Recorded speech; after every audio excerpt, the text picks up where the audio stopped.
내일로 예정된 첫 조사에 한학자 통일교 총재가 특검에 출석하지 않겠다는 입장을 알려왔습니다. 연달아 세 번째 불출석 통보이기도 한데요. 자세한 내용은 취재기자 연결해서 들어보겠습니다. 한채희 기자 나와주시죠.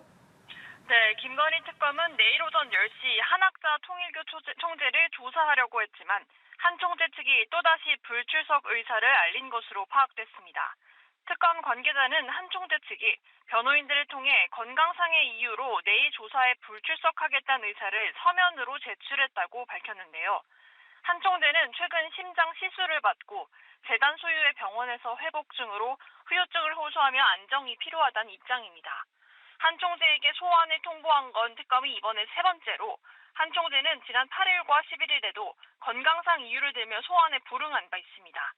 통상 피의자들에게 두세 차례 소환을 요청했지만 거부할 경우 수사기관은 강제 수사에 착수하는데 이 때문에 특검이 한 총재에 대해 체포영장을 청구할 수 있다는 가능성이 제기됩니다. 한 총재는 정교일치라는 통일교 이념을 실현하기 위해 윤석열 전 대통령 부부와 국민의힘에 접근한 의혹을 받고 있습니다. 특검은 통일교 전직 간부였던 윤영호 전 세계본부장이 한 총재의 승인을 받고 건진법사 전성배 씨를 통해 김건희 씨에게 청탁을 전달한 것으로도 의심하고 있습니다. 네, 그리고 이번 주에는 김건희 특검이 수사 중인 핵심 인물들의 영장 심사도 예정이 되어 있습니다. 이 소식도 전해주시죠. 네, 그렇습니다. 특검은 이번 주 예정된 통일교 청탁 의혹과 매관 매직 의혹의 핵심 인물들의 영장실질 심사를 준비하고 있습니다. 오는 화요일 권성동 국민의힘 의원이 먼저 심사를 받습니다. 권 의원은 지난 2022년부터 통일교 측으로부터 1억 원대의 불법 정치자금을 받은 혐의를 받고 있습니다. 통일교는 국민의힘 당대표로 권 의원을 지원하기 위해 교인들을 입당시켰다는 의혹도 받고 있는데 특검은 권 의원의 개입 여부 역시 수사하고 있습니다. 다음 날인 17일에는 김건희 씨에게 고가의 그림을 건네 청탁을 한 혐의를 받는 김상민 전 검사의 심사가 예정돼 있습니다. 김 전 검사는 1억 원이 넘는 이호환 화백의 그림을 김 씨의 오빠 김진우 씨에게 전달해 이를 대가로 지난해 총선 공천을 받으려 하고 또 국정원 법률특보에 임명된 혐의를 받고 있습니다. 권 의원과 김 전 검사 모두 혐의를 부인하고 있지만 특검은 이들에 대한 한 차례 조사만에 곧바로 구속영장을 청구했습니다. 김건희 씨와의 연관성을 입증할 핵심 인물들인 만큼 이번 구속심사 결과는 특검의 수사 향배를 가를 중대 고비가 될 것으로 보입니다. 또 내일은 건진법사 전성배 씨에게 국민의힘 공천을 청탁한 혐의를 받는 박창욱 경북 도의원과 당시 브로커 역할을 했던 사업가 김모 씨도 구속심사를 받습니다. 지금까지 김건희 특검에서 전해드렸습니다. 김건희 특검이 이후한 그림을 김 씨 측에 전달한 김상민 전 부장검사에 대한 구속영장을 청구했습니다. 국회에서 체포 동의안이 가결된 권성동 의원은 오늘 16일 법원에 구속심사를 받습니다. 배윤주 기자입니다. 김건희 씨 일가에 이호환 화백의 그림을 건넨 김상민 전 부장검사가 구속기로에 섰습니다.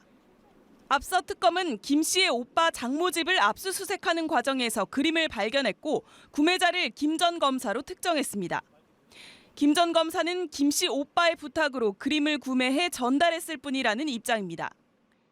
이제 논란이 되고 있는 그림은 제가 사서 제가 소유했던 그림이 아니고 김진우 씨의 요청으로 제가 그림을 준비했을 뿐입니다. 하지만 특검은 해당 그림이 지난해 총선 공천과 국정원 법률특보 임명에 영향을 준 것으로 의심하고 있습니다. 특검은 김 전 검사를 청탁금지법 위반 혐의 공여자로 수수자는 김건희 씨로 특정했습니다. 당시 공직자였던 윤석열 전 대통령을 수수자로 적용해야 하지만 특검의 소환 조사를 거부하는 상태여서 일단 배우자인 김 씨를 수수자로 특정한 걸로 알려졌습니다. 특검은 추가 수사 여부에 따라 적용 혐의도 바뀔 수 있다는 입장입니다. 2022년 지방선거를 앞두고 건진법사에게 1억 원을 건네며 국민의힘 공천을 청탁한 혐의를 받는 박창욱 경북도 의원에 대해서도 영장이 청구됐고 구속 전 피의자 신문은 오는 15일 열립니다. 지난 9월 10일 박창욱 경북도의원에 대하여 정치자금법 위반 혐의로 구속영장을 청구하였고 아울러 관련자 김모 씨에 대하여도 국회에서 체포동의안이 통과된 국민의힘 권성동 의원의 영장심사는 오는 16일 서울중앙지법에서 열립니다. 심리는 윤석열 전 대통령의 재구속과 건진법사 전성배 씨의 구속을 결정한 남세진 부장판사가 맡을 예정입니다. 연합뉴스TV 배윤주입니다. 국민의힘 권성동 의원의 체포동의안이 민주당 주도로 국회에서 가결됐습니다. 국민의힘은 표결에 불참했지만 권 의원 본인은 투표에 참여해 찬성표를 던졌습니다. 이재동 기자입니다. 체포동의안이 국회 본회의에 상정된 직후 연단에 선 국민의힘 권성동 의원. 통일교로부터 1억 원을 받았다는 특검의 주장은 모두 거짓이라며 정치 보복은 나 하나로 끝내달라고 호소했습니다. 불체포 특권을 포기하겠다며 체포동의안에 기꺼이 찬성표를 던져달라고 촉구하기도 했습니다. 불체포 특권을 포기하겠다고 공약해놓고 선거가 끝나자마자 불체포 특권 뒤로 숨어버린 이재명의 민주당과는 달라야 합니다. 표결이 시작되자 국민의힘 의원들은 특검 수사에 항의하는 의미로 표결에 불참했고 권 의원은 홀로 표결에 참석한 뒤 본회의장을 떠났습니다. 투표 과정에서 권 의원이 투표용지에 자신의 체포동의안 표결에 스스로 찬성한 모습이 카메라에 포착되기도 했습니다. 가 173표, 부 1표, 기권 1표, 무효 2표로서 가결되었음을 선포합니다. 민주당은 표결을 당론으로 정하지 않고 자율투표에 맡겼지만 대부분 찬성표가 나왔습니다. 본회의장 밖에서 규탄 대회를 연 국민의힘은 표결 결과를 이렇게 비꼬았습니다. 정치 특검과 더불어민주당이 이재명 대통령 취임 100일 기념잔치에 바치는 선물로 이해할 것입니다.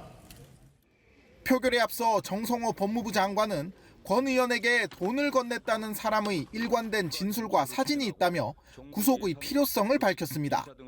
다만 정 장관의 발언 시간은 1분 20초 남짓으로 윤석열 전 정부 때와 비교해 대폭 축소됐는데 여권 관계자는 정치를 복원하겠다는 이재명 대통령의 의중이 반영된 것이라고 설명했습니다. 연합뉴스TV 이재동입니다.